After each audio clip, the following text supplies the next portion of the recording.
Le budget de cette année 2021 est particulièrement orienté vers la chambre de l'étudiant, le vécu quotidien de l'étudiant. Donc, le budget a été orienté pour que l'étudiant vive mieux dans sa chambre, pour que tous les étudiants aient les lits appropriés, qu'il y ait des matelas orthopédiques, qu'il y ait le mobilier de cité dans leur chambre, que leur salle d'études soit équipée. Également que leur salle de sport, les terrains de foot soient équipés comme il faut. Mais aussi que du point de vue médical, vous avez vu qu'il y a un important bâtiment qui est en train d'être construit en relation avec la coopération américaine.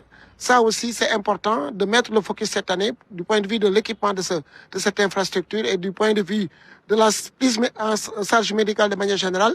Ça va être un focus pour le budget 2021.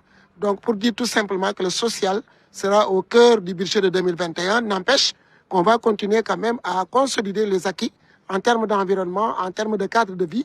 Vous vous êtes rendu compte que l'université est reluisante en termes d'espace vert. On va continuer à consolider ce travail, mais également en mettant le focus à l'intérieur des chambres des étudiants. Et justement, nous restons toujours dans ce domaine parce que le décor est révélateur. À l'entrée du centre des œuvres universitaires, les constructions tapent forcément dans l'œil du visiteur. Que pouvez-vous nous dire par rapport à la construction de ces nouveaux pavillons? Oui, ça c'est un important projet et depuis que le président Macky Sall est là, les choses n'arrêtent pas d'évoluer. Donc en 2012, lorsque le président est arrivé, la capacité d'accueil de l'université était de 5000 lits. Mais dès 2013, on a démoli 6 pavillons que la protection civile avait estimé que c'était un danger pour les étudiants. Entre 2014 et 2015, le président a construit 3 pavillons.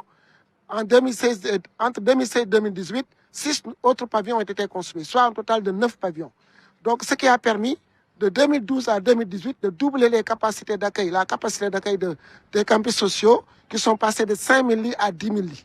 Maintenant, le président étant toujours insatisfait de cette situation, a noué un partenariat avec la société appelée AMSA Realty pour la construction de 20 pavillons, dont 8 dans le grand campus où nous sommes, 6 à la cité colonelle, 2 à l'IST, 2 à l'ESEA et 2 autres à l'ESP, je crois.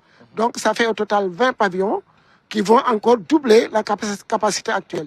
Il est attendu à la livraison de ces pavillons-là qu'il y ait au moins 18 000 lits qu'on va mettre à la disposition des étudiants. Alors justement, monsieur le directeur, la maladie à coronavirus ne cesse de constituer une question d'actualité avec justement son lot de conséquences. Peut-on savoir les dispositions prises par les autorités du COUD pour freiner la propagation au sein de ce temple du savoir? Oui, concernant la pandémie à Covid-19, il faut signaler qu'il y a 3 niveaux dans la stratégie de riposte. Il y a d'abord la sensibilisation avec l'implication des étudiants, des amicales d'étudiants, des représentants d'étudiants. Ça, nous sommes en train de faire une campagne extrêmement importante là-dessus avec les étudiants.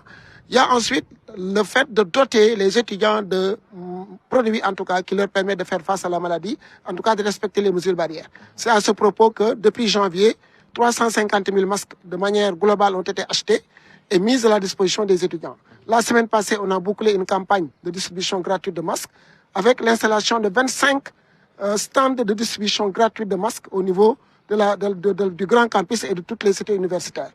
Également, dans le domaine de la prise en charge médicale, qui est un autre volet de la stratégie, nous avions réservé les pavillons des mariés pour effectivement, en cas de Covid, que l'on puisse interner les patients et les prendre en charge correctement. Et de ce point de vue, effectivement, il y avait 2 cas qui ont été déclarés. Il y a eu une montée du nombre de cas jusqu'à une dizaine de cas. Mais Dieu a fait qu'avec le système de confinement de ces malades et des cas suspects, aujourd'hui, nous sommes revenus à 0 cas.